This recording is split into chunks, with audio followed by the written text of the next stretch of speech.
एक टॉपिक को आज मैं बता रहा हूं, आप लोग सुनिए ध्यान से। देखो अलग अलग टाइप के कल जो बताए थे उनमें कोई डाउट है क्या? एक दो जने पूछ रहे थे कि ये बताओ सर वो बताओ, उनमें डाउट हो कल वाले में, कौन से में डाउट था वो बताओ पहले तो।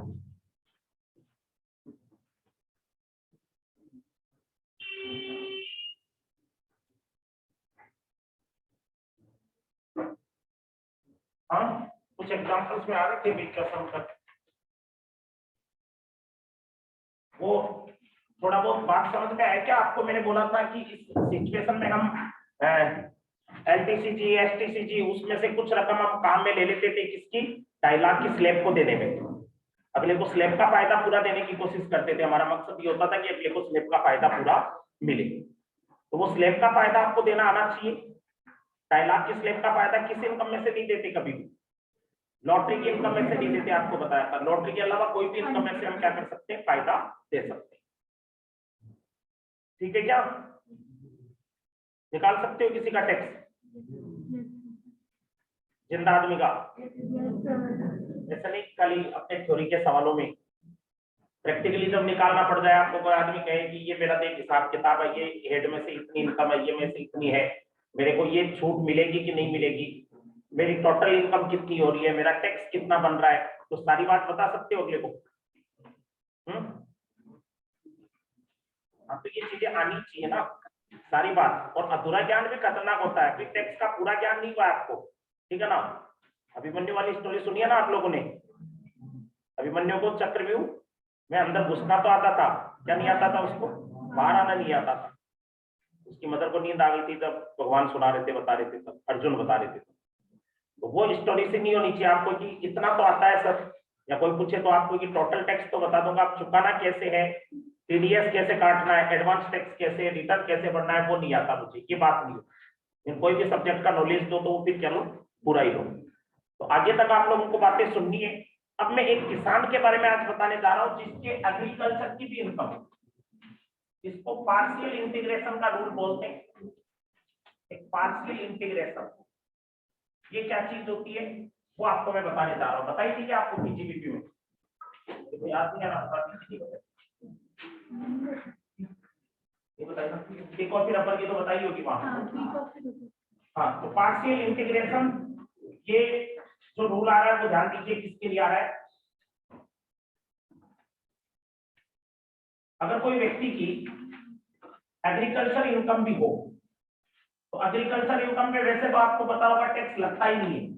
खेती से जो अगर हम कमाते हैं, एग्रीकल्चर से जो इनकम होती है उस पर अपने टैक्स नहीं लगता एग्रीकल्चर इनकम पे। लेकिन उसका एक स्पेशल यूज होता है एग्रीकल्चर इनकम का। वो क्या यूज होता है देखिए, ये जो पार्शियल इंटीग्रेशन का रूल है, जो ये आपको जो बताने जा रहा हूं, ये रूल अप्लीकेबल होगा इंडिविजुअल और एचयूएफ पे। किस पे लागू है? इंडिविजुअल और एचयूएफ। अगर उसकी एग्रीकल्चर इनकम, एग्रीकल्चर से होने वाली इनकम जो है मोर देन 5,000 रुपीज, एग्रीकल्चर से इनकम 5,000 रुपए से ज्यादा हो, और एग्रीकल्चर के अलावा जो अदर इनकम है जिसको हम टोटल इनकम बोलते हैं, वो टोटल इनकम जो है उसकी 2.5 लाख की लिमिट, या वो सीनियर सिटीजन है तो 3 लाख की लिमिट, या वेरी सीनियर सिटीजन है तो 5 लाख की लिमिट। इस लिमिट से अगर ज्यादा हो, मीन जो टोटल इनकम है उसमें एग्रीकल्चर फ्री रहता है, इसलिए शामिल ही नहीं करते। मतलब एग्रीकल्चर इनकम आपको पहले भी बताया था, स्टार्ट में भी आता है, पीजीबीपी में भी ये बात आई है कि इंडिया में एग्रीकल्चर करते हो वो टैक्स फ्री है। तो वो तो एग्रीकल्चर इनकम फ्री तो है, लेकिन उसका कुछ अब स्पेशल यूज होने वाला है। वो क्या यूज होने वाला है वो आप लोगों को देखना है यहाँ पे, कि अगर एग्रीकल्चर इनकम आपकी 5,000 से ज्यादा है किसी की, और वो अदर इनकम भी कमा रहा है, मीन कोई किसान है जैसे मान लो, और वो खेती भी करता है, और साथ ही साथ उसने जैसे मान लो पशुपालन का काम भी कर रखा है, दूध वगैरह बेचता है, तो वो अदर इनकम में आ जाएगा। और ये किसान जो खेती कर रहा है वो एग्रीकल्चर में आ जाएगा। या कोई किसान है वो खेती भी करता है और साथ ही साथ कहीं जॉब भी करता है, तो जॉब करता है तो सैलरी मिलेगी, वो इस टोटल इनकम में आ जाएगा 5 हेड में से कोई से में। और एग्रीकल्चर इनकम जो है एग्रीकल्चर की होगी उसके लिए। तो उसको देखा जाए तो आप लोग कहोगे कि सर एग्रीकल्चर का क्या काम, एग्रीकल्चर तो फ्री है, लेकिन फ्री नहीं होगी। इसका एक पार्शियल इंटीग्रेशन का नियम आपको बता रहा हूं, वो ध्यान दीजिए। एग्जाम्पल ले रहे हैं हम इस चीज का एक, जैसे मान लीजिए किसी व्यक्ति की टोटल इनकम, जिसको अदर इनकम बोला जाएगा, टोटल इनकम आपको दी हुई है 7,50,000 रुपया, और एग्रीकल्चर इनकम दे रखी है 2.5 लाख या 3 लाख रुपया ले लो। एग्रीकल्चर से कितनी इनकम हुई? 3 लाख। और टोटल इनकम उसकी जो एग्रीकल्चर के अलावा इनकम है, ये एग्रीकल्चर के अलावा इनकम होती है, इसलिए इसको टोटल ना बोल के कई बार क्या बोल दिया जाता है? Other income. कि अदर इनकम तो है 7.5 लाख और एग्रीकल्चर से इनकम कितनी हो रही है? 3 लाख। अब आपको जनरल नियम तो यह है कि एग्रीकल्चर वाली इनकम क्या है? Tax free. ये एग्रीकल्चर के अलावा जो एग्रीकल्चर वाली इनकम है वो तो टैक्स फ्री, और इस इनकम पे लगेगा टैक्स 7.5 लाख पे। लेकिन इसमें नियम जो कहता है वो क्या कहता है? अगर किसी व्यक्ति की, ये पार्शियल इंटीग्रेशन का रूल है, ये क्या कहता है? ये कहता है कि अगर किसी व्यक्ति की एग्रीकल्चर इनकम 5,000 से ज्यादा हो, है ना, 3 लाख, अदर इनकम 2.5 लाख या 3 लाख, जो भी उस पर लिमिट लगे, नॉर्मल सिटीजन पे 2.5 लाख लगती है, सीनियर सिटीजन पे 3 लाख लगती है, उससे ज्यादा हो, अदर इनकम ज्यादा लिमिट से, तो उस पर टैक्स कैसे निकालेंगे? तो उसमें पहले स्टेप में क्या करना होता है? आपको टैक्स निकालना होता है, tax on other income plus agriculture income. Tax on other income और एग्रीकल्चर इनकम दोनों को जोड़ के इन पे टैक्स निकाल लो, ये करें, दोनों को जोड़ के और फिर टैक्स निकाल लो। पहले स्टेप दोनों को जोड़ेंगे तो कितना हो जाएगा? देखो, अदर इनकम कितनी है? 7.5 लाख, और एग्रीकल्चर इनकम कितनी है? 3 लाख। टोटल कितना हो गया मामला? 10 लाख का मामला हो गया, 10,50,000 का। 10,50,000 रुपए की अपने टोटल इनकम हो गई। इस पे टैक्स निकालो, 10.5 लाख पे कितना टैक्स आता है? मान लो ये नॉर्मल सिटीजन है तो 2.5 लाख का तो क्या हो गया? नील। अगले 2.5 लाख का क्या आ गया? 5%, 12,500। तो 2.5 लाख और 2.5 लाख 5 लाख हो गए।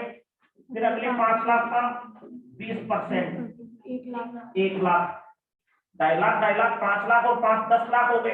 अपने को 10,50,000 पे निकालना है, ऊपर वाले 50,000 का 30%, कितना आ गया? 1,27,500। कितना आ गया सारा टैक्स? 1,27,500। 1,27,500 का टैक्स बन रहा है सारा। अब देखो 1,27,500 का टैक्स बन गया, लेकिन ये एग्रीकल्चर इनकम को जोड़ के बनाया। 1,27,500 का जो तीनों को मिला करके टैक्स बनाया, ये एग्रीकल्चर इनकम को जोड़ के बनाया। अब हमें क्या करना है? देखो,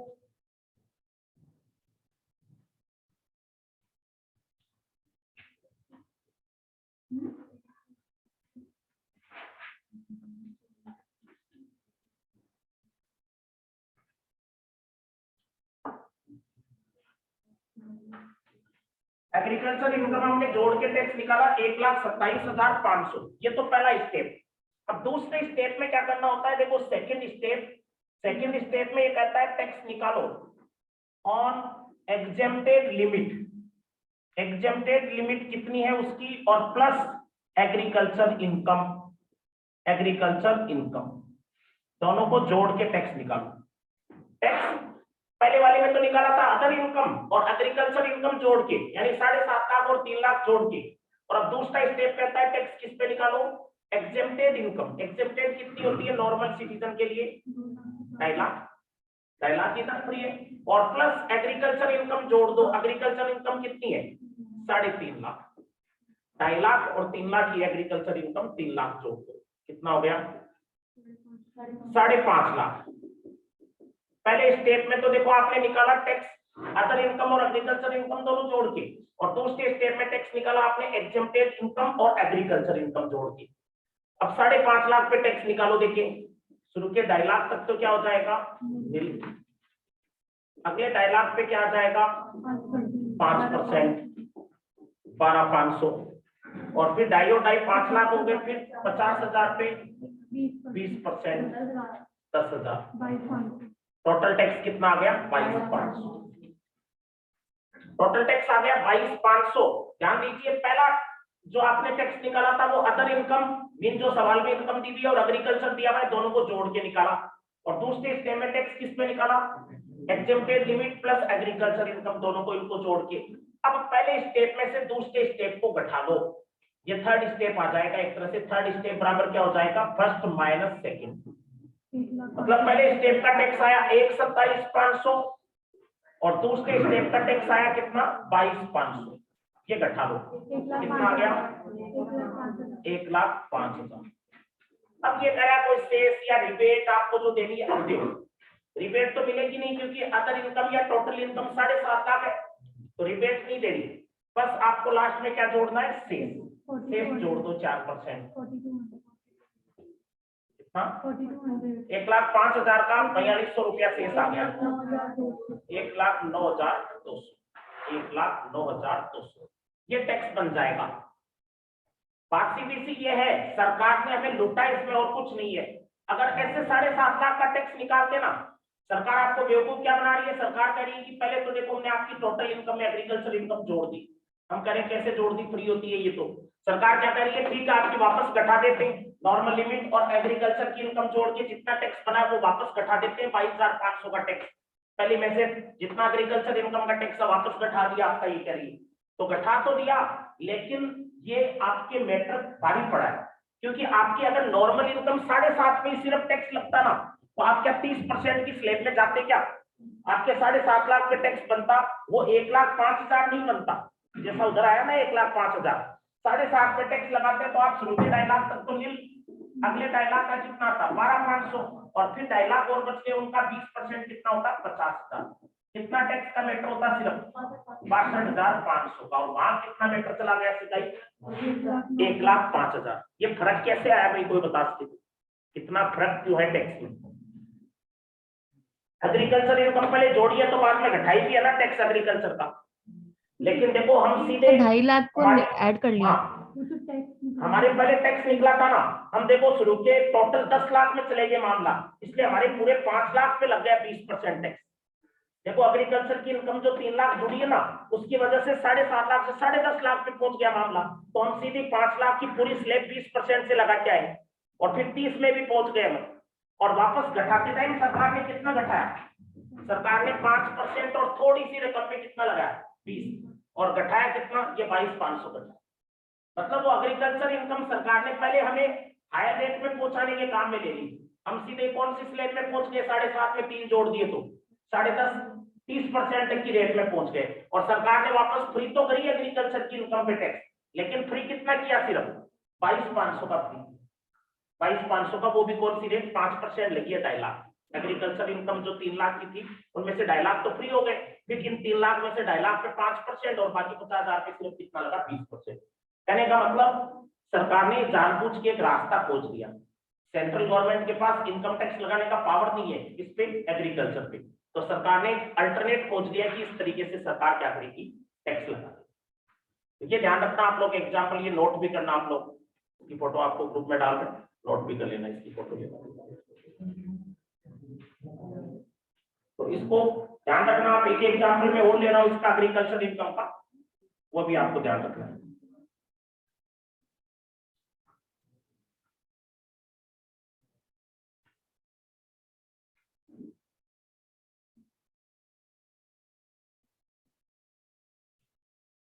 एक देखो इसमें, अब आपको अगला जो एग्जाम्पल ले रहे हैं उसमें अगर कोई स्पेशल इनकम हो तो उसका भी क्या करेंगे, वो भी आपको देखेंगे।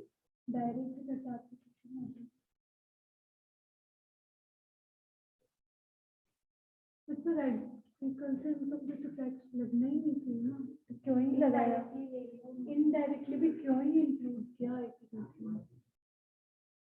वो तो एक एक्सेप्शन। हाँ ले लिया, अब हम कुछ कर नहीं सकते ना, वो है बात। ये बात किसानों को सोचनी चाहिए, किसानों के लिए सरकार कह रही कि जो लोग प्योरली एग्रीकल्चर का काम करते हैं ना उनके लिए फ्री है, लेकिन आप दूसरी इनकम भी कमा रहे हो तो आपको एग्रीकल्चर इनकम पे इनडायरेक्ट टैक्स ले लिया सरकार। सरकार के कई नियमों का हमें पता नहीं चलता, सरकार कैसे अपनी फायदे का बना लेती है। हाँ जी, अब एक एग्जांपल आप लोगों को सोचना है, ध्यान दीजिए। किसी व्यक्ति की टोटल इनकम है 8,20,000। टोटल इनकम कितनी है, कोई करता था कि 8,20,000, जिसमें LTCG भी है। LTCG कितना है? 1,20,000। 1,20,000 का LTCG है और एग्रीकल्चर इनकम है उसके 5 लाख। 5 लाख की क्या है? एग्रीकल्चर।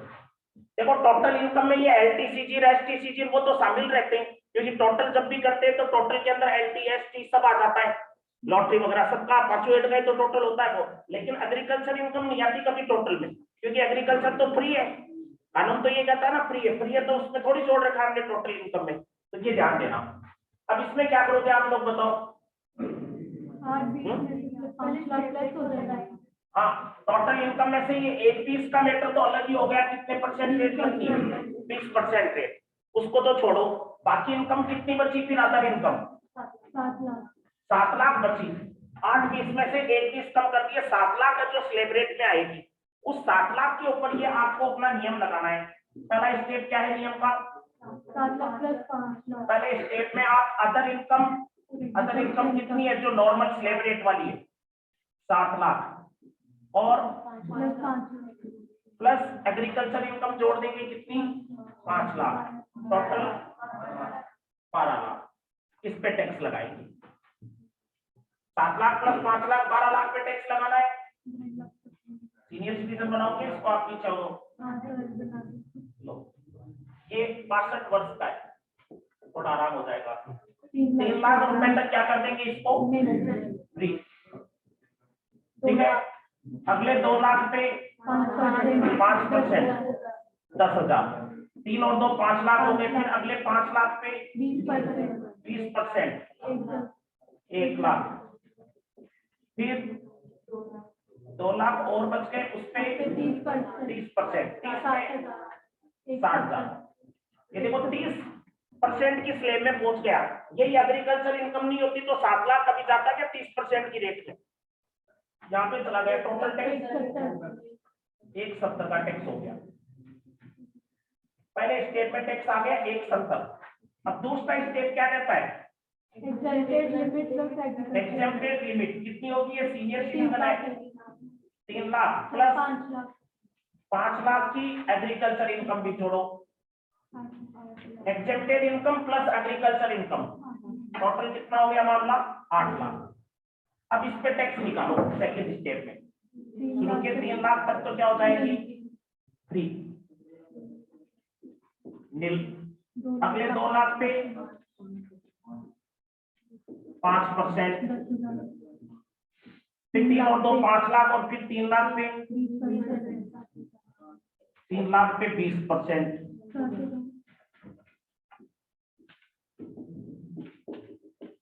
60,000। तो 3 2 5 और 3 8 लाख पे टोटल टैक्स कितना बना? 70,000 का टैक्स बना। अब क्या करना होता है? पहले स्टेप में से दूसरा स्टेप घटाओ, थर्ड स्टेप आ जाएगा। पहले स्टेप का टैक्स आया 170 माइनस दूसरे स्टेप का टैक्स कितना बना? 70,000। कितना आ गया? 1 लाख। 1 लाख का टैक्स आया ना इसका, और अब 4% शेष जोड़ दो। अच्छा, LTCG पे भी रह गया एक बाकी। देखो ये तो आपने स्लैब रेट लगाई है, अभी स्लैब रेट से टैक्स आ गया 1 लाख। कैसे लगाई स्लैब रेट? पहले में तो एग्रीकल्चर इनकम और टोटल इनकम जोड़ दी, दूसरे में एग्रीकल्चर और एग्जेम्प्टेड लिमिट पे टैक्स निकाल के वो घटा दिया। टोटल टैक्स 70 में 170 में से 70 घटाया 1 लाख। फिर मैंने आपको ये भी बताया था स्लैब रेट के बाद में स्पेशल रेट वाला टैक्स भी लगाओ। स्पेशल रेट किस पे लगेगी? स्पेशल मामला है LTCG का 1,20,000 और इंटू 20%, कितना टैक्स आ गया उस पे? 24,000। अब सारा टैक्स कितना हो गया? 1 लाख तो ये और 24,000 ये, 1,34,000 का टैक्स हो गया ना। और प्लस क्या कर देंगे? 1,24,000 का सारा टैक्स हो गया और प्लस शेष जोड़ देंगे 4%, 4,960, 1,28,960। ये आ गया टोटल टैक्स 1,28,960। कर सकते हैं किसी किसानी का मामले का हो तो मामला। और बताओ एग्जाम्पल या समझ में आ गया? बोलो। सर एक बार सेकंड स्टेप बताना। सेकंड स्टेप, पहले हाँ स्टेप सर। में तो देख याद रख, टोटल इनकम, टोटल में एलटीसी तो स्पेशल है, उसको घटा दिया आपने, टोटल इनकम भी 7 लाख की बची। 7 lakh plus agriculture income 12 lakh होगी ना टोटल मिला के, 12 लाख पे टैक्स निकाला है। दूसरे स्टेप में एग्जेम्प्टेड का मीन होता है इसकी लिमिट कितनी है, जो जीरो रेट वाली है 3 लाख की होगी ना, सीनियर सिटीजन है, और प्लस एग्रीकल्चर इनकम है कितनी 5 लाख, तो 3 और 5 8 लाख, 8 लाख पे टैक्स निकाल लिया।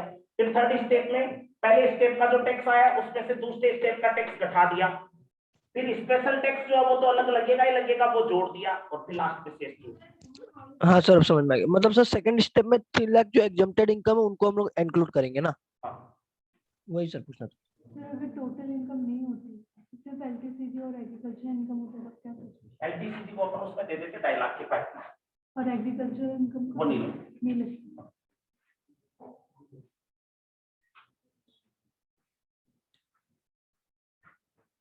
अब एक्सरसाइज निकालिए आज आप लोग।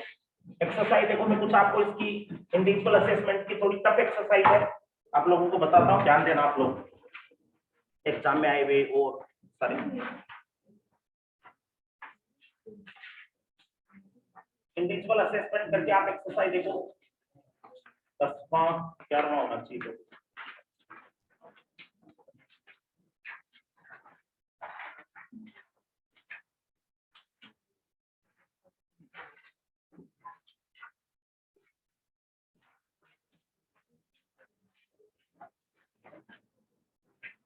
ये क्या आपको चैप्टर नहीं मिला, 11वां भी नहीं है, ये 12वां है। हाँ 12.3 पेज पे देखो, 12.3 पेज पे देखो भाई, कितनी एक्सरसाइज है इसकी। आपको नोट्स में आपको बताओ तो इसकी अलग से कोई नोट्स नहीं आए इस टॉपिक के, कहां से लिए हमने,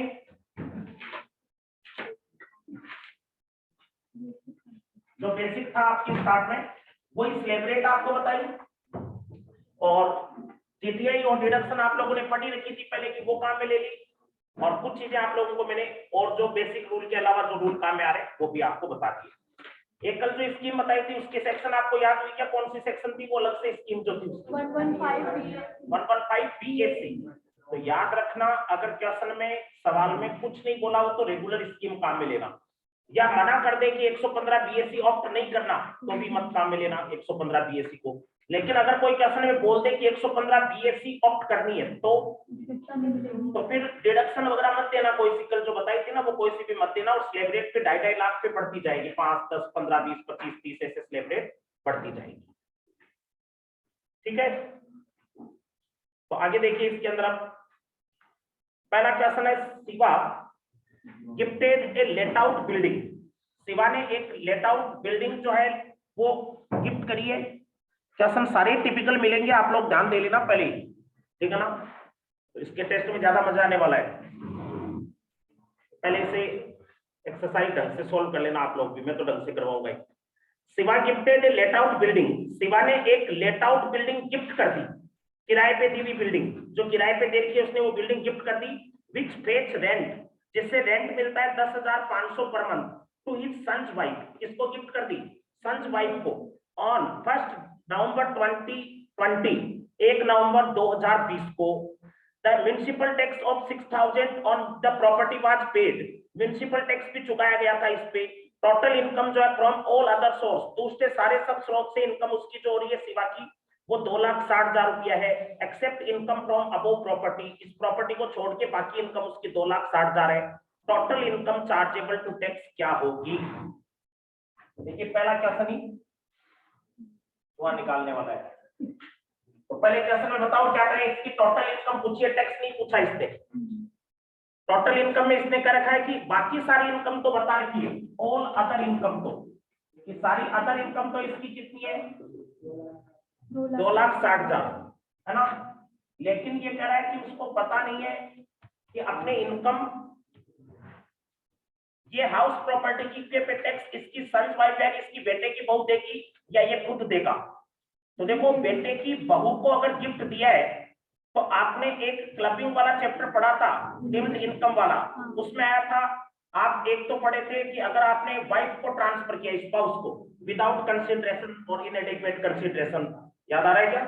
तो अगर वाइफ को हम देते थे तो उस पर टैक्स कौन देता था? खुद असेसी देता था, मीन उस ट्रांसफर को वैलिड नहीं माना जाता था।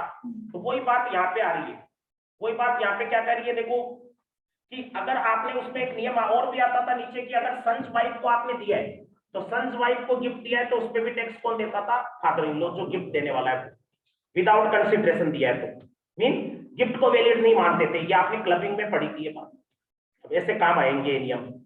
तो इस पे टैक्स कौन देगा? ये खुद ही देगा जो बेटे की बहू को गिफ्ट किया इस पे।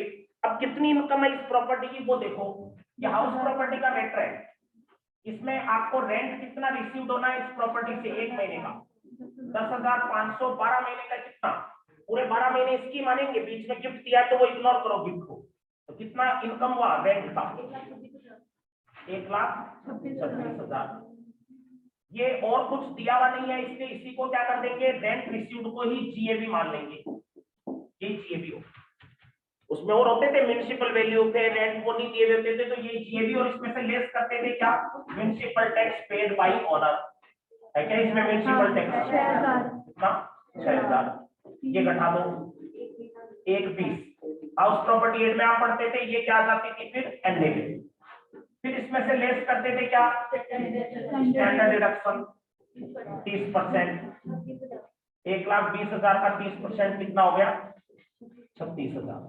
ये भी घटा। अब टैक्सेबल इनकम आ गई कितनी? 84। ध्यान दो, रेंट रिसीव्ड दिया हुआ था उसी को जीएबी मान लिया, लेकिन उसमें से म्युनिसिपल टैक्स घटाया, एनएबी आ गई, एनएबी में से स्टैंडर्ड डिडक्शन घटाया, टैक्सेबल इनकम आ गई। अब टोटल इनकम कितनी हो गई इसकी? इन दोनों को जोड़ दो, खुद की शिवानी ये इनकम तो है ही, और ये इसने बेटे की बहू को दे दिया, उस पर भी खुद ही टैक्स देगा 3,44,000। ये टैक्सेबल इनकम था 3,44,000। ठीक है,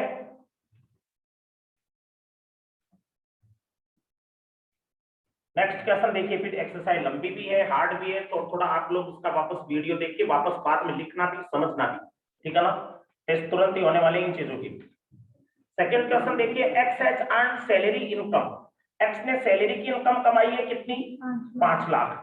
कंप्यूटेड, ये कंप्यूटेड वर्ड आता है, इसका मतलब कुछ भी नहीं घटाना आपको, स्टैंडर्ड डिडक्शन वगैरह सब घटाया हुआ है।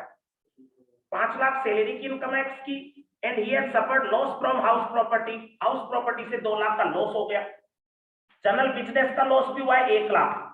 इसने पीपीएफ में जमा कराए 25,000, तो इसकी भी टोटल इनकम बताइए। देखो सैलरी की इनकम दे रखी है कितनी? 5 लाख। दूसरी तरफ हाउस प्रॉपर्टी का क्या दे रखा है? लॉस। हाउस प्रॉपर्टी का लॉस हो तो हाउस प्रॉपर्टी में कोई इनकम नहीं है, तो दूसरे एड में से कम करेंगे ना, इसमें से सैलरी में से कम कर सकते हैं क्या?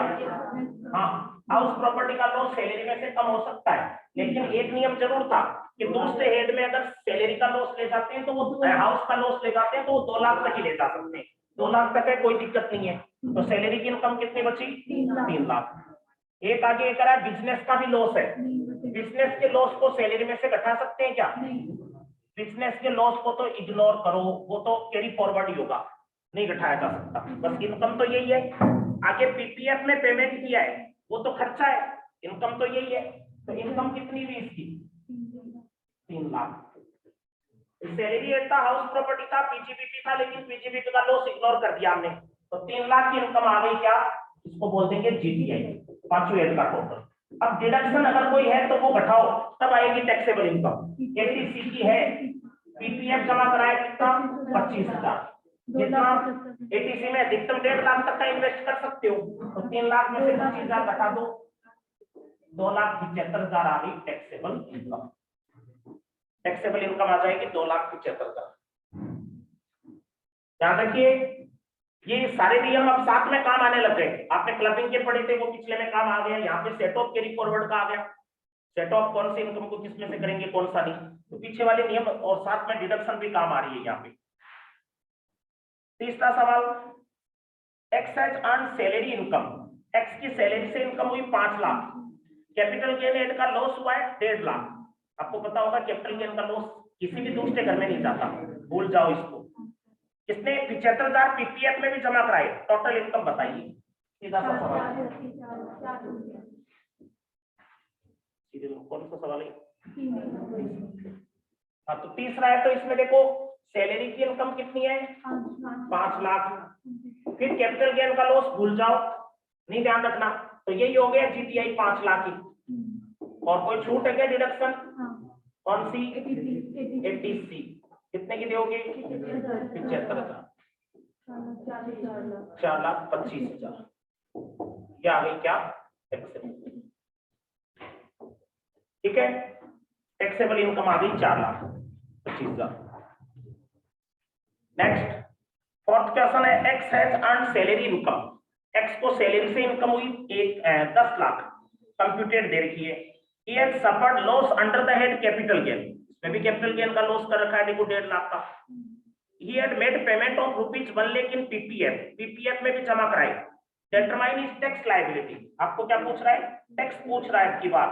If he had not obtained, अगर उसने काम में नहीं ले रखी, कौन सी सेक्शन काम में नहीं ले रखी? 115 BSc काम में नहीं ले रखी, तो रेगुलर स्कीम में टैक्स लगाना। पहले तो देखो सैलरी की इनकम कितनी है इसकी? 10 लाख। सैलरी की इनकम है 10 लाख। और कोई इनकम? कैपिटल गेन की है, लेकिन वो क्या कर दो, इग्नोर कर दो, कैपिटल गेन इसमें से लॉस है तो एडजस्ट नहीं होगा। जीटीआई आ गया। अब 80C में कोई जमा कराया क्या पीपीएफ में? कितना? 1 लाख। कितने? 9 लाख बचे। ये क्या आ गई? टैक्सेबल। 80C की छूट देखो सबसे ज्यादा काम आ रही है सवालों में हर जगह। अब ये 9 लाख पे टैक्स भी निकालना है, की बार तो टैक्स पूछा है रेगुलर स्कीम पे, वो 115 BSc नहीं है, रेगुलर स्कीम में शुरू के 2.5 लाख पे निल कर दिया, अगले 2.5 लाख पे 5%, 12,500, 2.5 5 लाख हो गए। फिर अगले 4 लाख पे 20%, 80,000। सारा टैक्स आ गया पार्ट में 500 और 4% शेष भी जोड़ देंगे, 3700 का शेष भी जोड़ दो।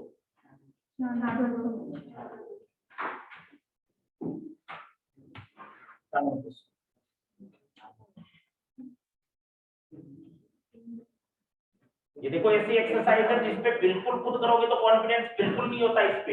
ये चैप्टर में हाथ कांपते हैं जब खुद करते हैं, तब पता नहीं रहता कौन सी घटाएं, टैक्स लगाते क्या ये, मतलब 4 बार अगला कोई पास में बैठा होता है तो उसको पूछोगे लगा दो क्या, मैं ये कर दूं क्या, 20 लगेगा क्या, 25 लगेगा क्या, एक थोड़ा कॉन्फिडेंस कम रहता है। अब अलग अलग वैरायटी की एक्सरसाइज देख लोगे फिर आपको पता चल जाएगा कि हाँ ऐसे ही हो रही है।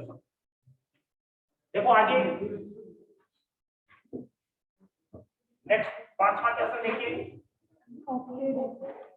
सेम ही है, ऑप्टेड है 115। क्वेश्चन सेम बता रहे हैं। 5वां क्वेश्चन है, x has earned salary income 10 lakh, he has suffered loss under the head capital gain, he has made payment of ₹1 lakh in PPF, determine tax liability if he has opted for section 115 BSc। इसमें क्या change आता है ध्यान देना कि आपको salary की income दे रखी है 10 लाख, वो लॉस कैपिटल गेन का एडजस्ट होगा नहीं। अब 80C की छूट देवे क्या? आपके बाद 115 BSc का सवाल है, नहीं मिलेगी, इसमें कोई सी भी डिडक्शन नहीं देते, आपको याद हो तो 80C से लेके 80U तक की बस हम देते हैं, तो वो क्या 80CCB क्लॉज 2 या 80JJA। लिखने में जल्दबाजी मत दिखाओ भाई, मैं लिखने के लिए नहीं करवा रहा बोर्ड पे, ठीक है ना, वापस देखना ही रिकॉर्डिंग, वापस देखना ही पूरा टॉपिक जो ना, पूरा लिखने का टाइम मैं खुद ही दे देता अगर देना होता तो। आप लोग इसको समझो टॉपिक को कि क्या करवा रहा हूँ, किस तरीके से करवा रहा हूँ, ऑनलाइन पे ये चीज ध्यान दो, पहले समझो ये टॉपिक। ये टैक्स निकालना आप इंडिविजुअल का असेसमेंट इजी काम नहीं है बिल्कुल। तो टैक्सेबल इनकम यही हो जाएगी 10 लाख, को डिडक्शन नहीं दे सकते क्योंकि 115 BSc मना करती है डिडक्शन देने से, तो यही 10 लाख हो गई। एक आपको अब क्या करना है, इसके अंदर टैक्स जो लगाना है वो स्लैब कौन सी लगाओगे आप लोग? हाँ, 2.5 लाख की इसमें स्लैब लगती है, आपको ध्यान होगा 2.5 लाख इंटू निल, फिर 2.5 लाख इंटू 5%, फिर 2.5 लाख इंटू 10%, फिर 2.5 लाख इंटू 15%। हो गए 10 लाख। नील 12,500, 25,000 और 37,500, टोटल 75,000 आ गए क्या?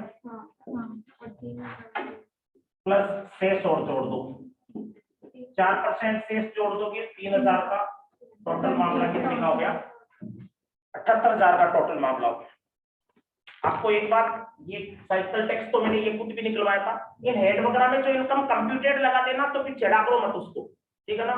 कंप्यूटेड दिया हुआ था ना सैलरी क्या कि उसको मत चढ़ा दो, बस डिडक्शन नहीं थी इसमें अपने, है ना? बाकी सैलरी में विचार मत करना कि सर एंटरटेनमेंट अलाउंस की भी तो नहीं मिलती थी, डिडक्शन भी नहीं मिलती 50,000 की। अरे तो मैं कहा कह रहा हूँ मिली है इसमें, अगले ने कंप्यूटेड लगा दिया सब, इसका अगले ने नहीं दी होगी, हमें दोबारा क्यों जाना है उसके अंदर? कंप्यूटेड नहीं लगाता तो सोचते। नेक्स्ट 6वां क्वेश्चन देखिए, X has earned salary income of ₹5 lakh, computed दे दिया इसमें भी। ये सफर्ड लॉस, उसको कैपिटल गेन का लॉस है 1,50,000, भूल जाओ, कैपिटल गेन के लॉस को तो इग्नोर करेंगे। He had payment payment of ₹1 lakh in PPF, 1 lakh रुपए का इसने पीपीएफ में पेमेंट किया, वो भी भूल जाओ।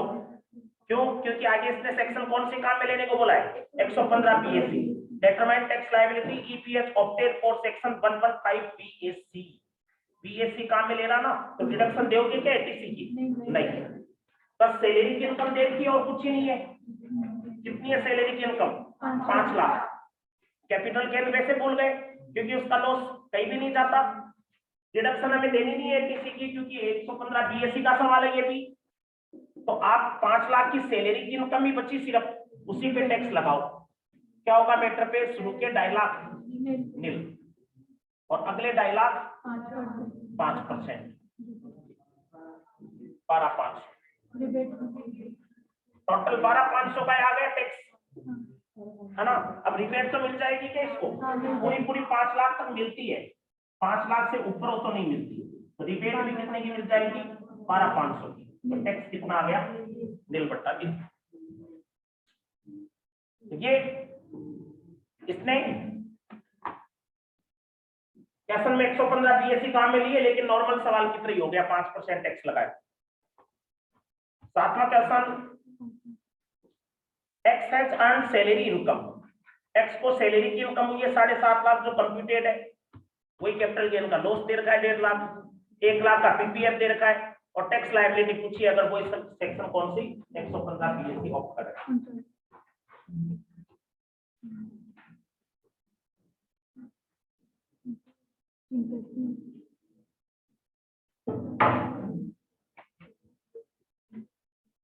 देखो सैलरी की इनकम कितनी है? 7,50,000। कैपिटल गेन के लॉस को भूल जाओ, ये टैक्सेबल इनकम हो जाएगी, क्योंकि डिडक्शन दोगे क्या वो एटीसी की पीपीएफ की? नहीं देंगे, क्योंकि ये सवाल भी किसका है? 115 बीएससी का सवाल है ये भी, तो वो डिडक्शन भी नहीं देंगे। तो 7.5 लाख की टैक्सेबल इनकम बन गई, डिडक्शन भी नहीं दी।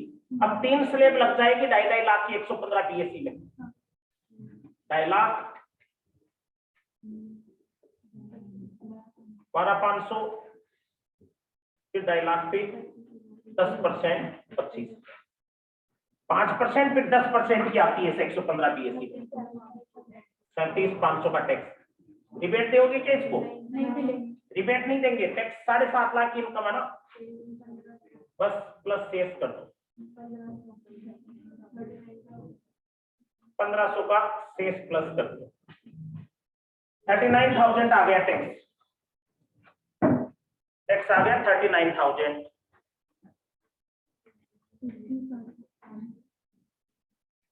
देखो स्पीड थोड़ी सी ज्यादा है, लेकिन इसलिए कि भी आप लोग इसको वापस करना, एक्सरसाइज को वापस खुद करते हैं तब इसमें कॉन्फिडेंस आएगा, टीचर के कराने से कॉन्फिडेंस नहीं आएगा सिर्फ।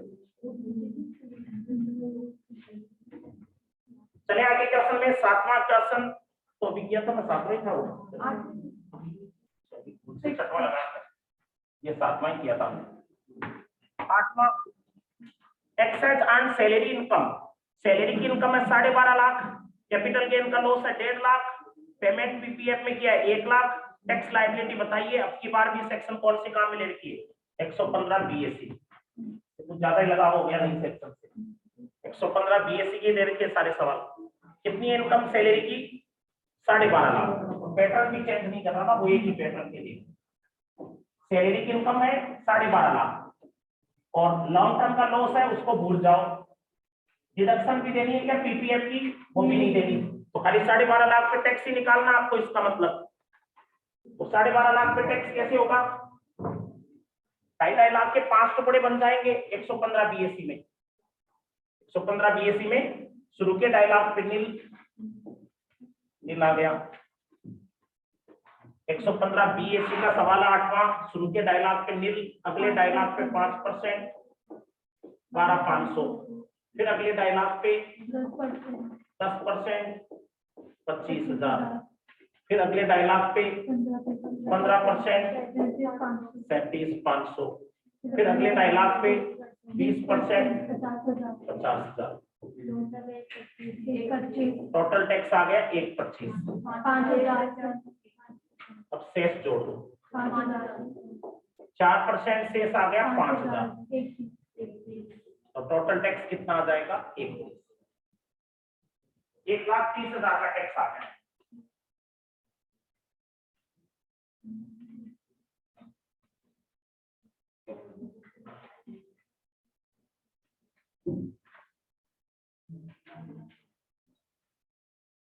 अगले में क्या चेंज किया है? वही है 15 लाख कर दी बस। तो आप खुद कर लो क्या अगला? 15 लाख कर दी तो इनकम पे आप खुद कर लेना इसको। बस खाली 1.5 लाख की स्लैब और बढ़ जाएगी। कितने की रेट वाली? 2 बढ़ जाएगी।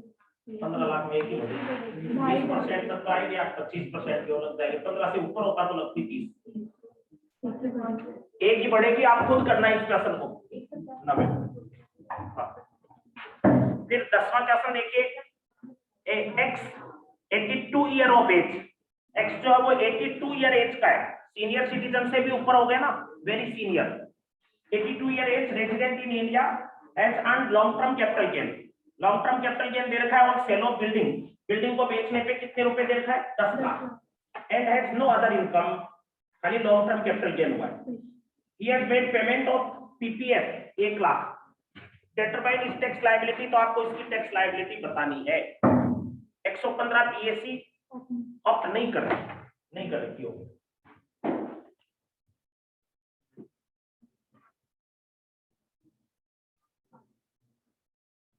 बोलो आप में से कोई कर सकता है इस क्वेश्चन को? चॉकलेट मिलेगी उसको।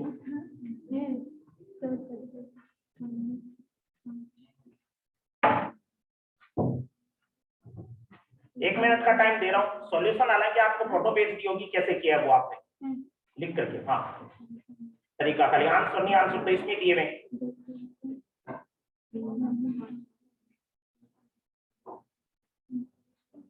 देखो आप लोग ट्राई करो।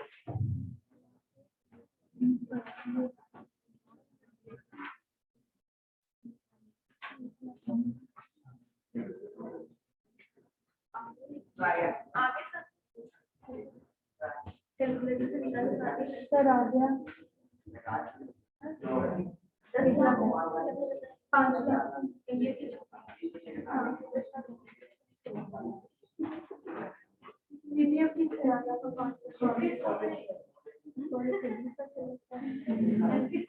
क्या है वो दिखा देना ऑफलाइन वाले को।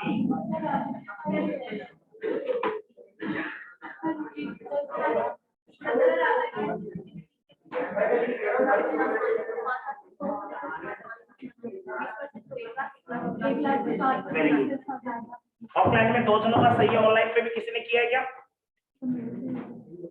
ऑनलाइन में किसी ने किया हो तो पिक भेज देना। पिक भेजिए तो मैं मानूंगा उसका सही।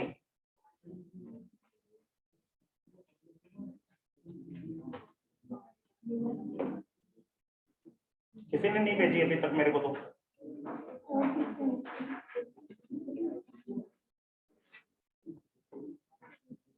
देखो ठीक है, आप लोगों ने अगर किया है अच्छी बात है। वैसे भी ऑनलाइन को चॉकलेट दूंगा कैसे, ठीक है ना? आप लोग तो ऐसे संतोष करो। व्हाट्सएप पे भेज देंगे वो तो ठीक है।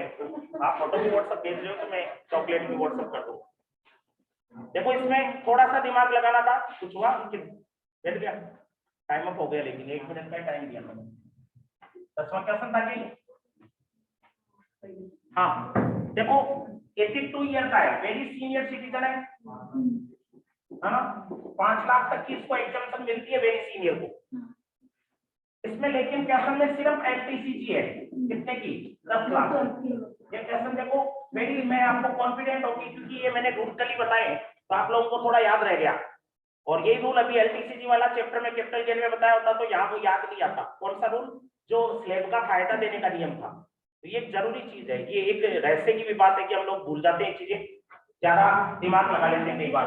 देखो एलटीसीजी है सिर्फ, आप लोग जनरली क्या सोचोगे कि सिर्फ ये तो सर है तो स्पेशल रेट लग जाएगी 20, लेकिन कल मैंने आपको बोला था ना कि स्लैब का फायदा देना चाहिए, खाली लॉटरी में से नहीं देते, बाकी सब में से देते। अब इसको स्लैब का फायदा देते तो कितना फायदा देते, कितनी एग्जम्प्टेड, वेरी सीनियर सिटीजन है तो 5 लाख तक एग्जम्प्टेड, तो एलटीसीजी कितना बचा 5 लाख का एलटीसीजी मानो। अब आप कहोगे सर एटीसी की भी देंगे 1 लाख की पीपीएफ, एटीसी की छूट नहीं मिलेगी एलटीसीजी में से। आपको याद हो तो डिडक्शंस जो पड़ी थी, डिडक्शन एटीसी शुरू होने के पहले ही ऊपर आ गया था कि कुछ इनकम में से डिडक्शन नहीं घटाती, अगर सिर्फ वही इनकम हो। जैसे कौन कौन सी इनकम में से नहीं घटाते, एलटीसीजी, एसटीसीजी 111 ए और एनुअल इनकम लॉटरी की और कुछ 115 की और इनकम की, उसमें से नहीं घटाते ना।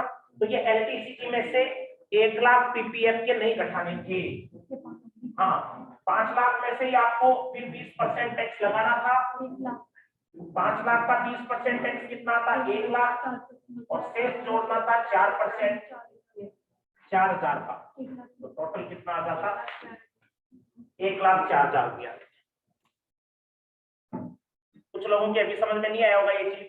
देखो 10 लाख की इनकम है, कौन सी है एलटीसीजी। अदर इनकम अगर नहीं हो तो कल अपने पूरा क्लास कल इसी पे बेस्ड था टॉपिक पे कि अगर अगले की सिर्फ स्पेशल इनकम ही हो तो स्पेशल इनकम में से आपको पहले फायदा देना चाहिए, अगले की जितनी minimum limit maximum limit free की होती है वो।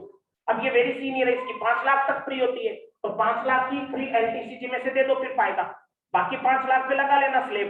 कितनी लगेगी 5 लाख पे एलटीसीजी पे 20, 1 लाख का आ रहा है और 4% शेष जोड़ दिया 4000 का। अब आप पीपीएफ की छूट की बात कर रहे हो एटीसी की, तो वो छूट कुछ इनकम में से कोई सी छूट देते ही नहीं थे। आप डिडक्शन का टॉपिक जो उसकी स्टार्ट में देख लेना, उसमें लिखा हुआ है क्लियरली कि एलटीसीजी एसटीसीजी में से लॉटरी में से कोई डिडक्शन नहीं घटाते। तो ये एलटीसीजी तो है 5 लाख का, तो इसमें से नहीं घटाते। कई जने देखो इसमें मैं आपको बताऊं ट्रिक लगा के आंसर तो निकाल लेते हैं, लेकिन वो तरीका गलत है।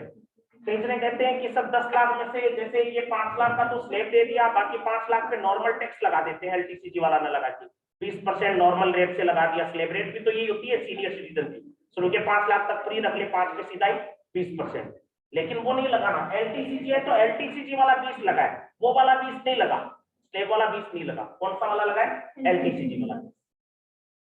कई जनों के 80,000 83,000 ऐसे कुछ तो आए होंगे,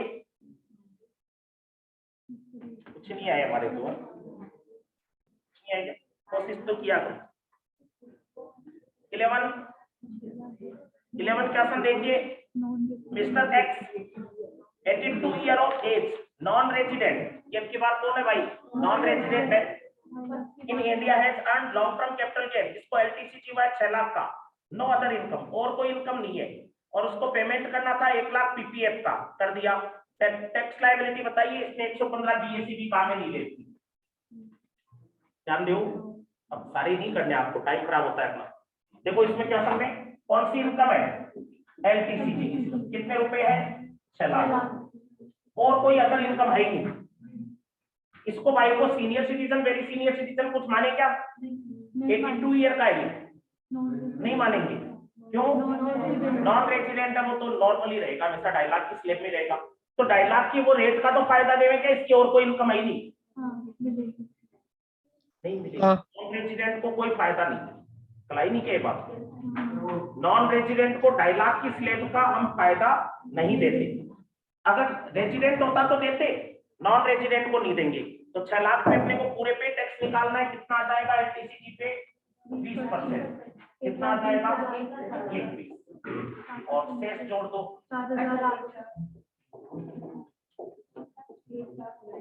कितना आ गया? देखो ध्यान दीजिए, नॉन रेजिडेंट होता ना उसको रिबेट भी नहीं मिलती, आपको पता होगा, रिबेट भी 87 वाली वो भी नहीं मिलती।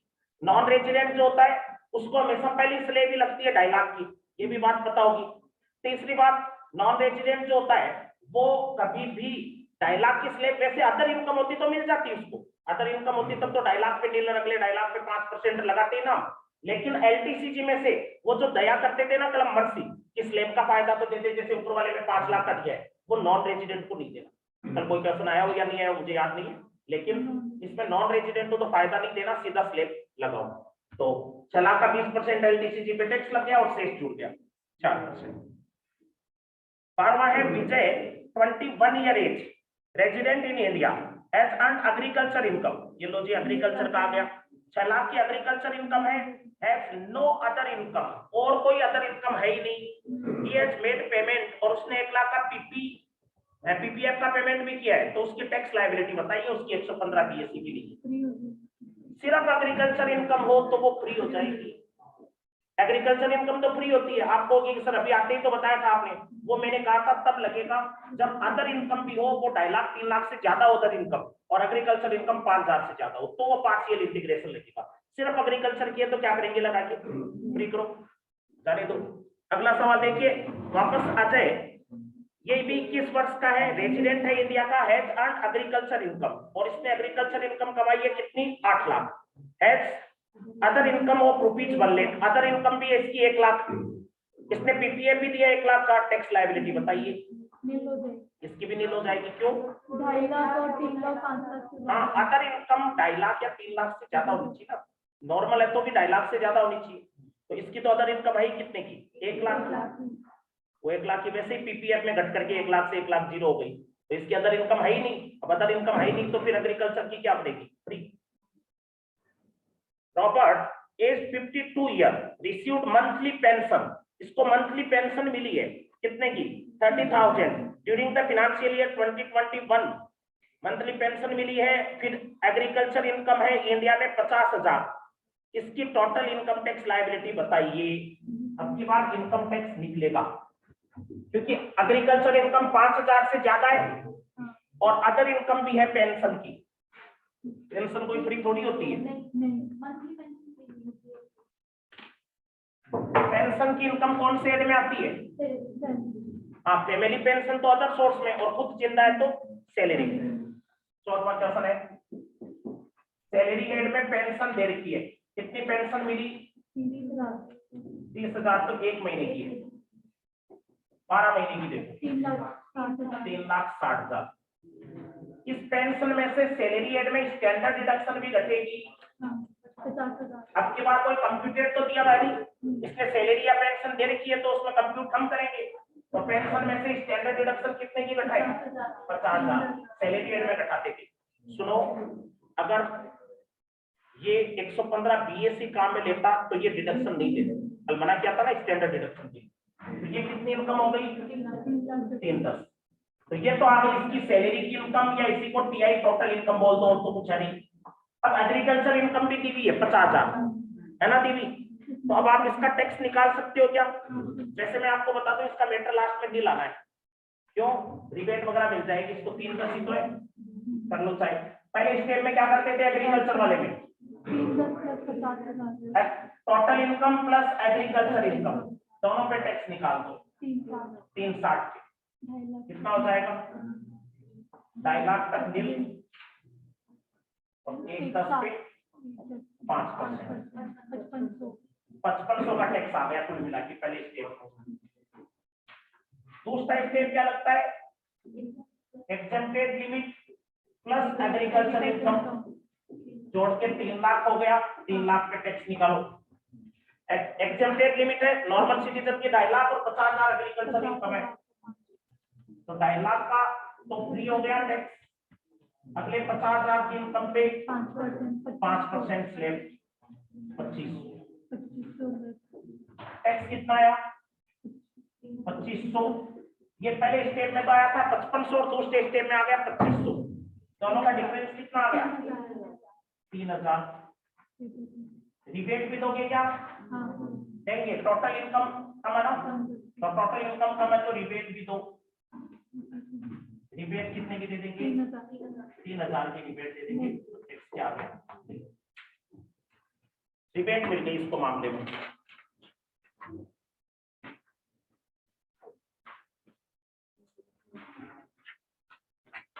अगला देखिए,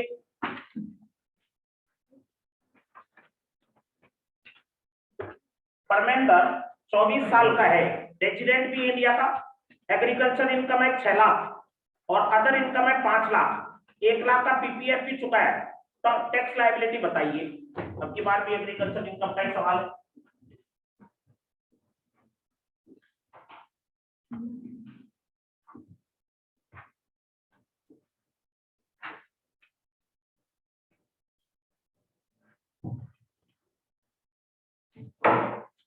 ध्यान दीजिए, फिर आप लोग इसमें 50 के असल में इसकी टैक्स ही निकलवा देता हूं, सीधा ध्यान दो। टोटल इनकम कितनी है, पहले तो 5 लाख है और एग्रीकल्चर इनकम 6 लाख। अरे पीपीएफ भी है ना एक, तो पीपीएफ इसने गठा रखा है, ऐसा कुछ बोला तो नहीं बोला। हाँ, तो वो हम गठाएं। फिर अदर इनकम कितनी है, 5 लाख है, 5 लाख में से 1 लाख पीपीएफ की भी छूट दो, फिर टोटल इनकम कितनी बची, 4 लाख की बची। पीपीएफ को घटाएंगे तो टोटल इनकम फिर कितनी हो गई, 10 लाख। भाई 5 लाख दी थी, लेकिन पीपीएफ आपको कुछ नहीं बोला, एफटीसी की घटाओ डिडक्शन। भाई आपने अदर इनकम बोल रखा है, इसका मतलब इसने टोटल इनकम अभी घटा के निकाली नहीं है, तो टोटल इनकम निकालने के लिए हमने क्या कर दिया, एफटीसी घटा दिया। तो 5 लाख में से 1 लाख पीपीएफ घट गया, 4 लाख का बेटर बचा, 10 लाख पे टैक्स लगाओ। कोई सीनियर सिटीजन तो नहीं है, देख लेना पड़ेगा। हाँ, तो 2.5 लाख पे तो नील आ गया,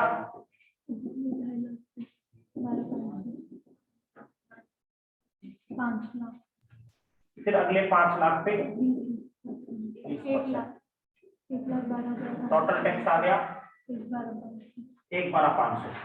ये फर्स्ट स्टेप हो गया। सेकंड स्टेप, एग्जेम्प्टेड लिमिट है 2.5 लाख और एग्रीकल्चर इनकम कितनी है इसकी, 6 लाख। टोटल पे टैक्स निकालो, 8,50,000।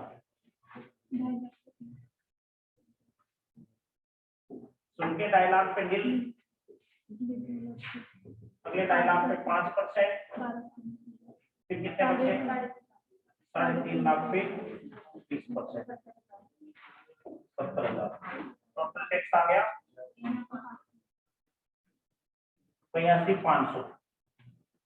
तो इसमें स्टेटमेंट टैक्स आ गया 82,500, घटाओ 30,000 का टैक्स आ गया, पहले में से दूसरा स्टेप घटाया, अब शेष जोड़ दो 4%, 1200 का शेष जोड़, 31,200 का टैक्स आ रहा है क्या, देख लो।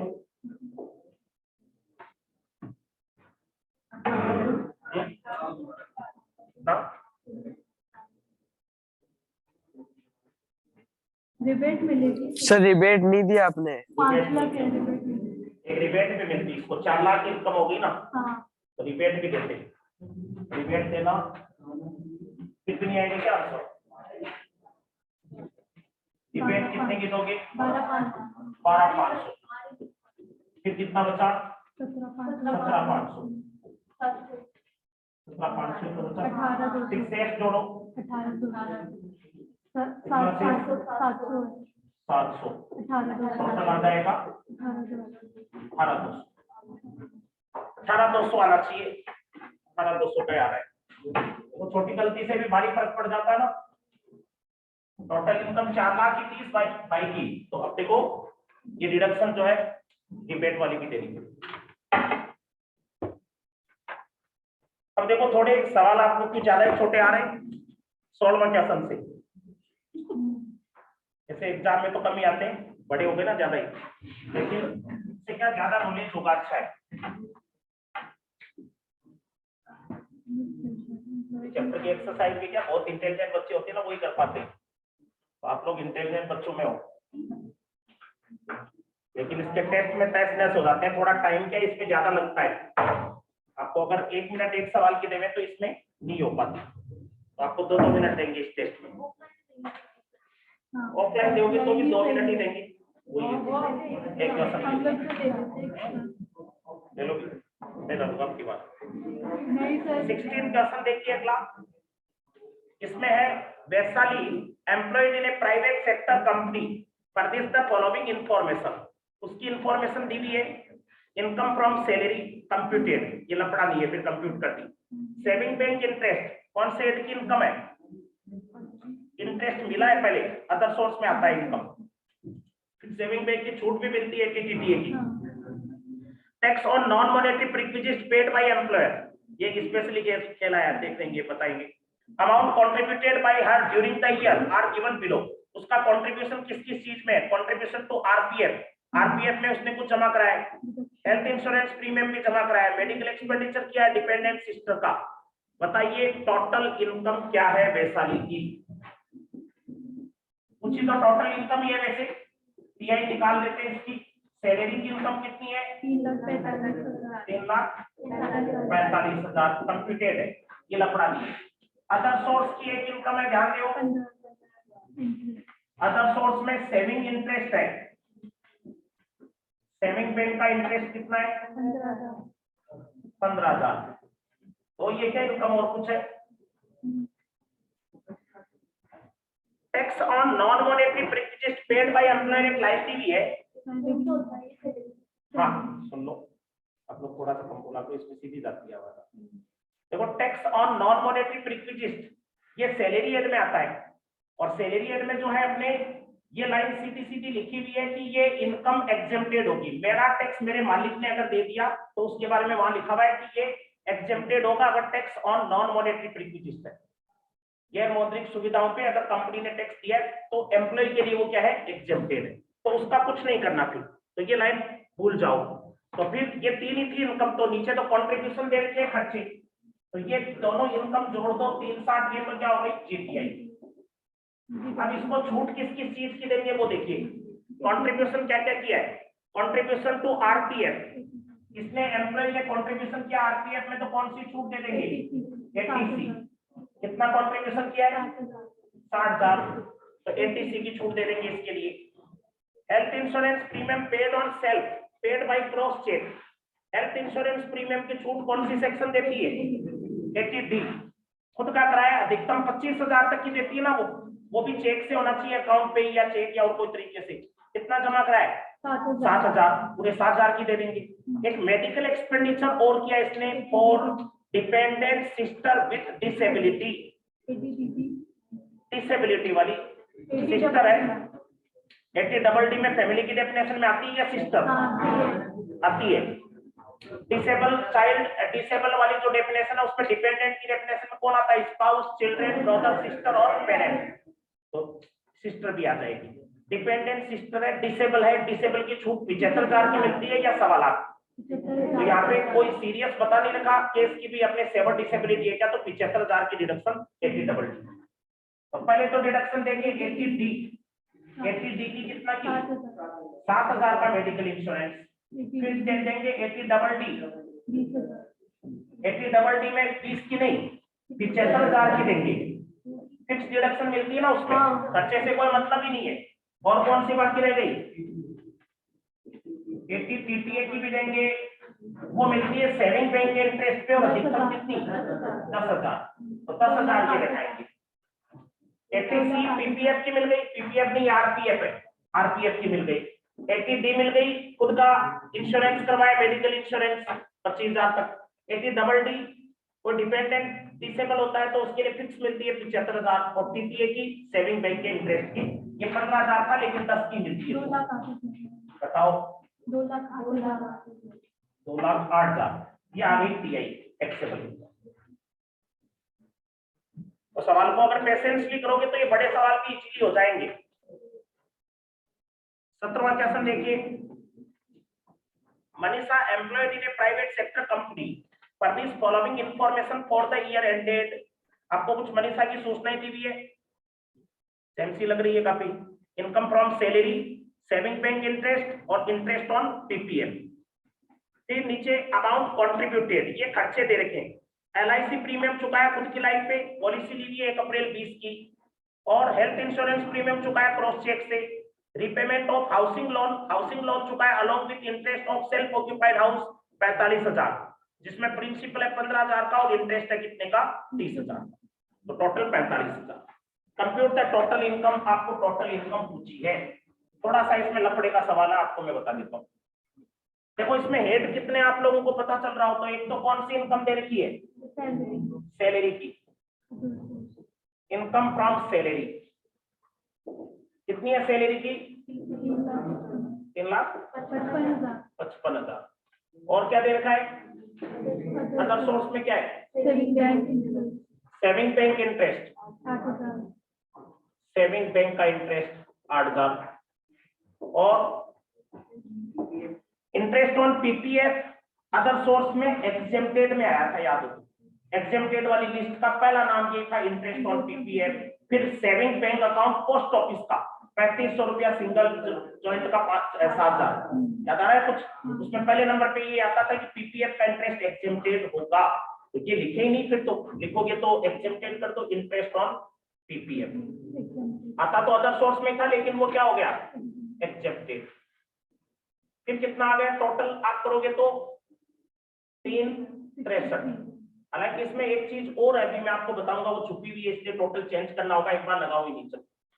जीटीआई का एक ये और छुपा हुआ है। अब डिडक्शन कौन सी दोगे, देखो 80C की है क्या, कुछ 80C की बात क्या है, life insurance premium paid on etch on life, 1 अप्रैल 20 को 6 लाख की पॉलिसी ली है और 70,000 का प्रीमियम चुका है।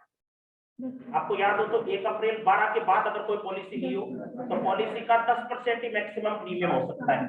यहाँ पॉलिसी है 7 लाख की, 6 लाख की, और प्रीमियम कितना चुका है, 70,000, ये तो 10% से ज्यादा हो गया ना, तो 10% की तो 80C LIC की छूट और 60,000 की देंगे, 60,000 की 80C।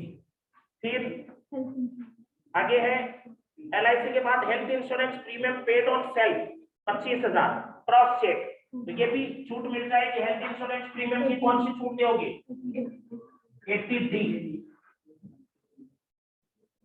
80D health insurance premium की अधिकतम 25,000 की देते हैं, 25,000 की ये दे देंगे। फिर बोला है repayment of house loan taken on 10 April along with interest in respect of self occupied house, principal रकम 15,000 और इंटरेस्ट चुका है 30,000। हाउस लोन वापस चुका है, प्रिंसिपल की भी छूट मिलती है, इंटरेस्ट की भी मिलती है।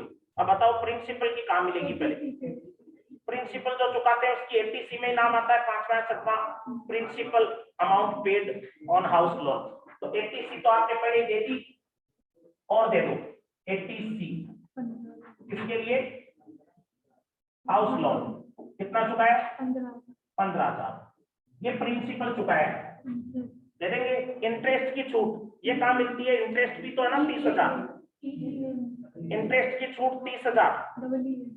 देखो ब्याज जो चुका है आपने इंटरेस्ट 30,000 का, वो इंटरेस्ट की डिडक्शन जो है, ध्यान से सुनो, अपने 2 लाख तक के ब्याज की छूट तो हाउस प्रॉपर्टी एड ही दे देता है, उससे ज्यादा इंटरेस्ट हो तो EE लगती है 1.5 लाख की अलग से। लेकिन वहां मैंने आपको साफ साफ बोला था, पहले हाउस प्रॉपर्टी में 2 लाख का ब्याज तो वही खपत हो जाता है। आप कहोगे कि हाउस प्रॉपर्टी हेड तो है नहीं, लो बना देते, हाउस प्रॉपर्टी के लिए जगह छोड़िए, मैं हाउस प्रॉपर्टी हेड बना दिया। आप कहोगे कि कौन सा हाउस है, सेल्फ ऑक्यूपाइड हाउस है, आपको जानो तो है ना, लिखा हुआ है self occupied house. Self occupied की एनएबी क्या होती है, नील। सेल्फ ऑक्यूपाइड की हाउस प्रॉपर्टी हेड में आपने पढ़ा एनएबी नील होती है, उसमें से खाली एक इंटरेस्ट की छूट मिलती है। इंटरेस्ट की छूट कितनी मिल जाएगी, इंटरेस्ट 2 लाख तक का दे सकते हैं हाउस प्रॉपर्टी में, सेल्फ ऑक्यूपाइड में यहाँ पे कितना है 30,000 का, दे दो 30,000 माइनस क्या आ गया हाउस प्रॉपर्टी, ये जगह काम आएगा। हाउस प्रॉपर्टी सेल्फ ऑक्यूपाइड था, हालांकि घटाने को तो आपकी मर्जी है, यहाँ पे घटाओगे तो भी अगले को पता क्या चलेगा, 80EE ये लिख दोगे तो भी 30 ऊपर घटने की जगह यहाँ घट जाते, लेकिन कायदा तो कायदा ही होता ना कोई चीज का, तो वो ऊपर घटाना ज्यादा सही है, क्योंकि ये पहले डिडक्शन कहाँ मिलती, कायदे से हाउस प्रॉपर्टी में मिल जाती, वहां 2 लाख से ज्यादा का ब्याज होता तो हम कहाँ घटाते, लास्ट में घटाते। ये 30,000 घटाने थे हाउस प्रॉपर्टी के, माइनस के रह गए थे, तो टोटल आप करके देखो, देखिए कितना होता है, 33,000 और उसमें से घटा देंगे 2,35,000, 2,33,000 की इनकम। टीआई आ गया 233, 2,33,000। तो टीटीए की तो दी इंटरेस्ट। अच्छा टीटीए की भी रहेगी अभी। आगे एक देखो अभी भी एक छूट बाकी रह गई देना अगले को, 80 टीटीए कितने की छूट और देते 8,000 की, कुछ आते आते इसको ये 225 ही आते। ये टीटीए वाली सैलरी हम भूल जाते हैं, इनकम को तो ध्यान में रख लेते हैं, बाद में दोबारा भी इसका नाम आता है तो याद रखा करो।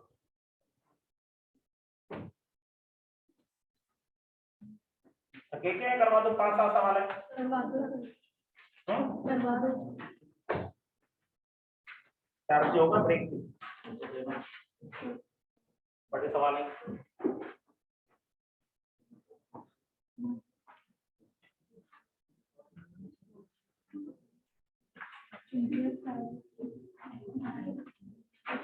पिछली बार का टैक्स का पेपर की बात ध्यान है, अभी डायरेक्ट टैक्स का जो पेपर आया था जून 21 में, तो क्योंकि कई जने फर्स्ट टाइम टैक्स, जैसे फर्स्ट टाइम जो बैठते एग्जाम में उनको आइडिया नहीं होता ना कई बार कई चीजों का, तो उन बच्चों ने बोला कि सर जीएसटी तो बहुत इजी था, डायरेक्ट टैक्स हार्ड लगा, डायरेक्ट टैक्स का पेपर हार्ड आया, ये आया वो आया। अभी जैसे हम लोग रिवीजन क्लास ले रहे थे तो उनके अंदर एक बार पेपर सॉल्व करवाया उनको डायरेक्ट टैक्स का 50 क्वेश्चन, तो वो खुद ही जवाब दे रही थी, मतलब जरूरत ही नहीं पड़ी। 2 क्वेश्चन ऐसे लगे उनको जिनमें की भी दिक्कत आ सकती है या हार्ड लगे, तो वो कई अटपटे से 2-4 तो आएंगे क्वेश्चन, तो 2 क्वेश्चन अटपटे लगे, बाकी 50 में से 48 क्वेश्चन बच्चों को खुद को ही आ रहे थे। मीन घर पे आने के बाद तो हमें भी लगता है कि ये भी कर लेता, ये भी इजी था, ये भी ऐसे ही था, ये भी वैसे ही था, और कई बार वो टीचर गाइड करता रहता है, मैं फटाफट बोल रहा था उनको कि ये देखो सैलरी में हेड का है, इसका ये नियम लग गया, इसका ये लग गया, तो वो दूसरा कोई बताता जाता है, तब अपने को वो क्या लग रहा होता है, इजी लग रहा होता है कि हाँ ये तो इसमें ये लॉजिक लग गया, इसमें ये डिडक्शन लग गई, इसमें ये लग गई।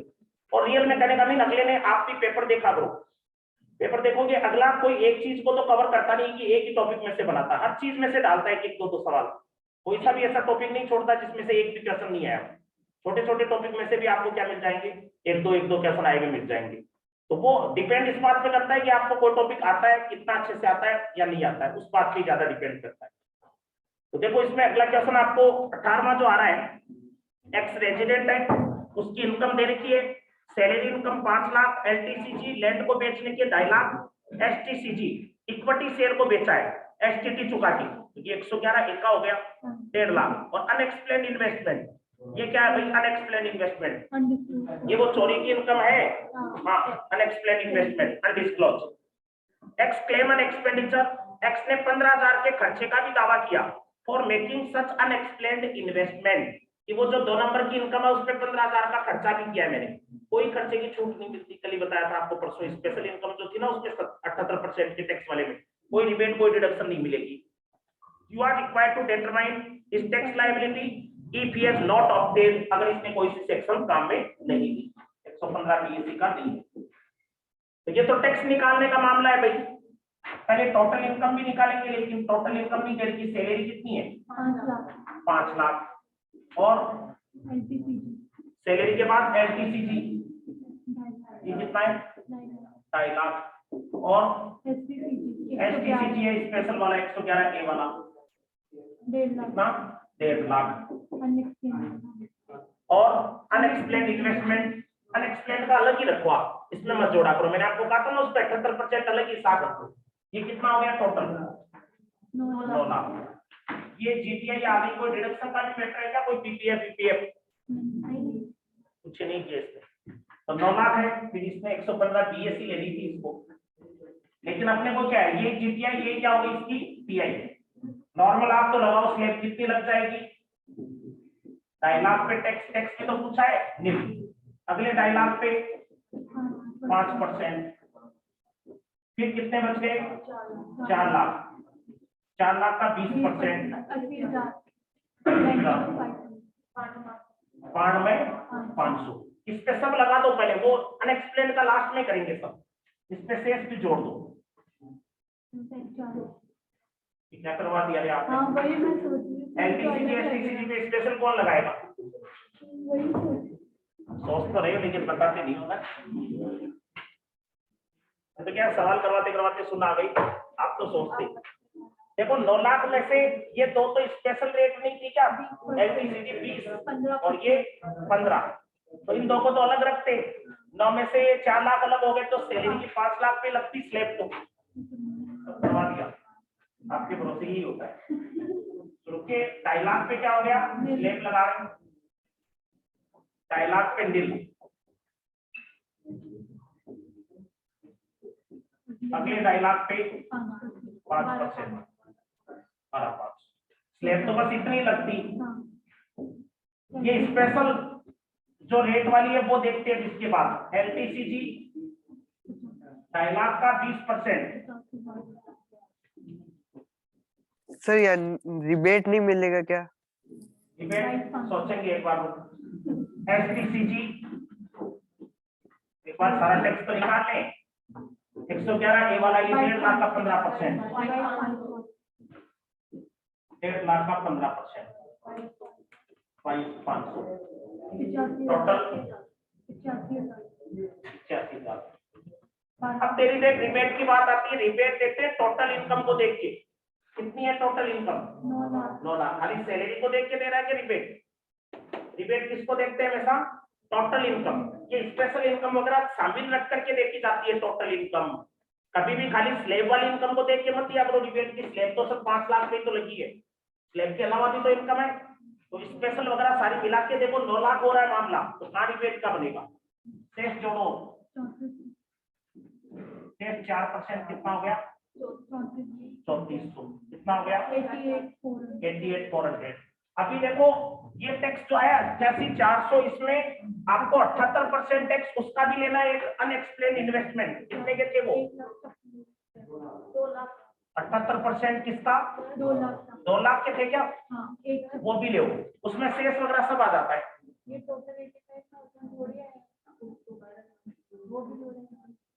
आप नहीं जोड़े, ये 12,550 और 22,500 85 भी हो रहे। ये मैंने जोड़ दी स्लैब, ये 3 चीजें जोड़ी है, 85 होना चाहिए।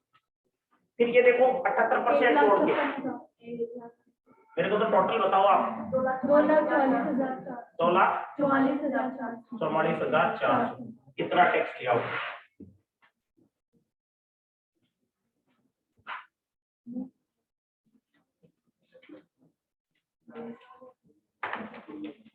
ये स्पेशल जो था ना वो एक चोरी की इनकम अनडिस्क्लोज, उस पे टैक्स कब लगाया हमने? सबसे लास्ट 78% टैक्स अलग ही रख लिया उस इनकम को 2 लाख।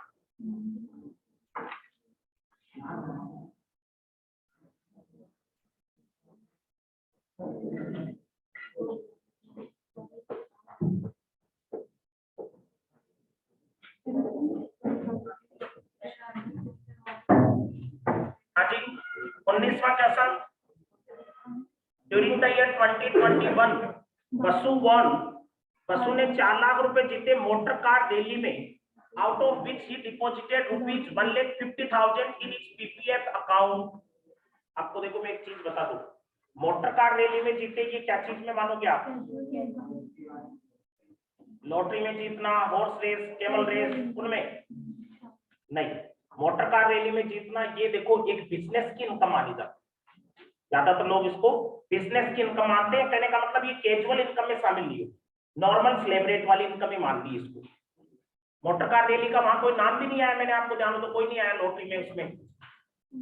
तो 4 लाख रुपए जीते, 1.5 लाख पीपीएफ में जमा करा दिए, उसकी और कोई इनकम नहीं है, तो टैक्स बताइए। If he has not opted for 11580, देखो 4 लाख में से सीधा सीधा 1.5 लाख कम हो जाएगा पीपीएफ का, कितने बचे? 2.5 लाख, और 2.5 लाख क्या हो जाएगी? फ्री हो जाएगी, तो नील कर। लेकिन आप लॉटरी के केस में चले जाते तो आप कहते सर छूट भी नहीं देंगे, 30% टैक्स भी लेते, इसको लूटते, फिर आप कितना टैक्स लगा लेते? 4 लाख का 30% 1,20,000 शेष वगैरह और जोड़ते, रिबेट तो घटाते, फिर भी आप लोगों को नहीं घटाते क्या? वो तो घटाते लॉटरी में से, लेकिन फिर भी मामला गड़बड़ हो जाता ना पूरा ही, वो नहीं करना। इसको लॉटरी की नहीं मानना, लॉटरी मानते गड़बड़ हो जाए। आप तो मोटर कार रैली का तो याद करो आप लोग, अब ऐसे कुछ नहीं आता, और ऐसे आता है ना तो जबरदस्ती अगले को आपको क्या करना होता है? परेशान करना होता है, कोई चीज बनानी होती है क्वेश्चन में। अब मेरे को भी तभी याद आया ना ये क्वेश्चन को, ये थोड़ी की मोटर कार रैली हम लोगों ने पहले से हर बार बताते हैं, ये एग्जाम में आया, उसके बाद में इसका हमने रूल खोजा, उसके बाद में बच्चों को बताना शुरू किया। पहले ये चीजें को टीचर को भी पूछा थोड़ी आती है, वो पहले से बता देगा ऐसी चीज, वो कुछ नहीं। देखो 20 अर्जुन जिसकी सैलरी इनकम है 4,60,000, he has also received interest, इसके इंटरेस्ट की इनकम हुई 18,000 ऑन इज एफडी पे मिला 10% टीडीएस घटा के 2,000 रुपए का इंटरेस्ट मिला सेविंग अकाउंट पे एसबीआई से, उसने 50,000 पीपीएफ में भी जमा कराए।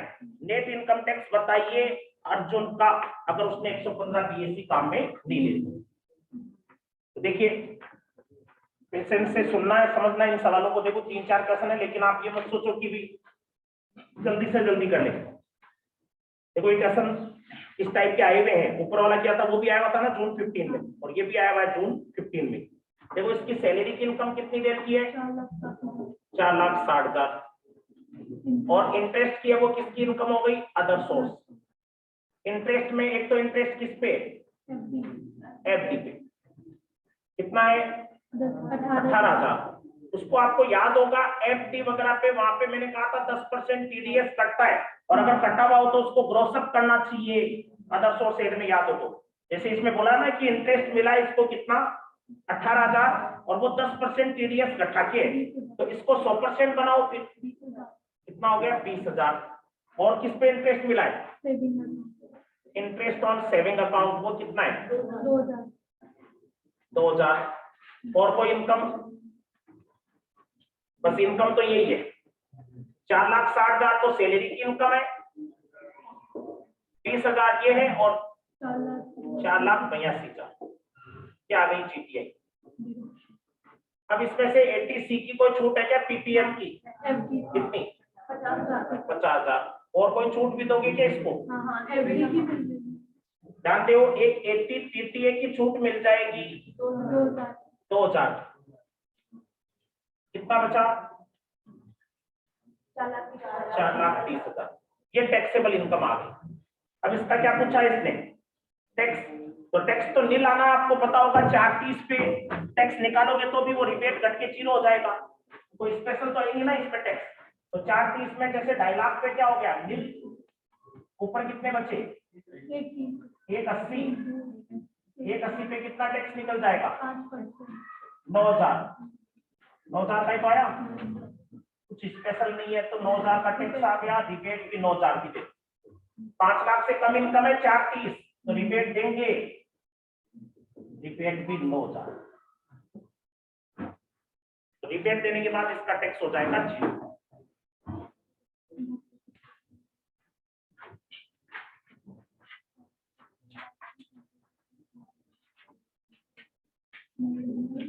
क्वेश्चन ऐसे लास्ट वाले से बचना चाहते हैं सब लोग करने से, स्टूडेंट की भी आदत रहती है कि सर सारे नियम एक साथ याद नहीं रहते, एडवाइस के रूल आ जाते हैं जगह जगह, डिडक्शन, टैक्स की रेट, अलग अलग नियम सारे आ जाते हैं। राजीव 21वां क्वेश्चन है, 28 वर्ष का है, उसको कैश गिफ्ट मिला 2 लाख का on the occasion of marriage, is marriage, शादी के अवसर पे। शादी के अवसर में मिलने वाला गिफ्ट फ्री होता है, अदर सोर्स का नियम याद है क्या, हाँ, तो 2 लाख का गिफ्ट फ्री हो गया। इसमें इंक्लूड है नॉन रिलेटिव से मिला हुआ भी फ्री है, शादी के मौके पे किसी से भी मिलो फ्री होता है। इनकम लॉटरी से मिली है 3 लाख की, नेट इनकम टैक्स बताइए ignoring TDS and rebate if he has not obtain section 115 BSc. Rebate है इसकी, लॉटरी की इनकम पे लगना है टैक्स, लॉटरी में से तो कोई 2.5 लाख का स्लैब का फायदा भी नहीं दोगे ना, लॉटरी कितने की दे रखी है 3 लाख की, तो 3 लाख की लॉटरी पे टैक्स लगाना है, कुछ भी फायदा नहीं देना, कोई डिडक्शन नहीं करती लॉटरी में से, कुछ भी नहीं, कितना आता है टैक्स। रिबेट जरूर देते हैं, 3 लाख की इनकम, लेकिन इसने रिबेट को इग्नोर करने को बोल दिया, यानी क्या इग्नोरिंग टीडीएस एंड रिबेट, तो मत देना, अगला मना कर रहा है तो मत दिया। तो इग्नोर करने का मीन क्या होता है, ये चीज भूल जाओ आप, नियम इस रूल को भूल जाओ तो रिबेट भूल जाओ, फिर सीधा ही क्या जोड़ो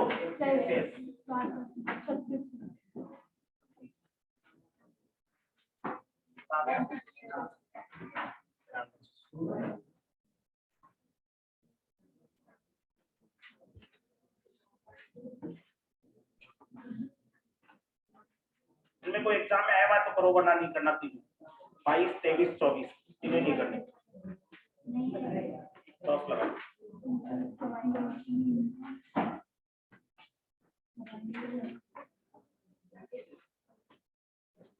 देखो एक चीज ध्यान रखना, अभी इसकी एक्सरसाइज में आपको कैपिटल गेन के मैं कुछ छोटे हुए सवाल करवाऊंगा कल, ध्यान रखना, आप लोग याद दिलवा देना। कैपिटल गेन में 5-7 सवाल लास्ट के छोटे हुए होंगे, देखो एक छोटे हुए या करवा दिए थे सारे, करवा दिया, सारे करवा दिए। हाँ सर करवा तो नहीं लग रहा। करवा दिया, समझ नहीं है।